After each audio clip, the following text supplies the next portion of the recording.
Hello, my name is Elizabeth McCullough and I'm the Head of Science at Southview School. Hello, I'm Sam and I'm a student here at Southview School. So Sam, this year in Year 8 we've looked at combustion. So tell me something that you've learnt this year about combustion.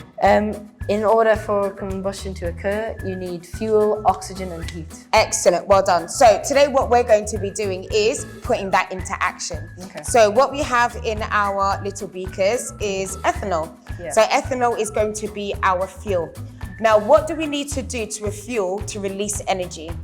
We need to react it with a gas. Almost. So we actually need to just set it alight. You need to give it a bit of energy and then it releases a lot of energy. Okay. Yeah? Yeah. So if you get your ethanol and we're going to put it into these water bottles. Now, as soon as you pour it in, you are going to need to put the cloth on top. Okay. Yeah? Yeah. Ready? 3, 2, 1. Okay. Now what we're going to do is we are going to swirl it around. Okay. Give it a nice little swirl. Okay? Right. There you go. So what we are going to do now, we are going to set our fuel alight. Okay. Ready? Yep.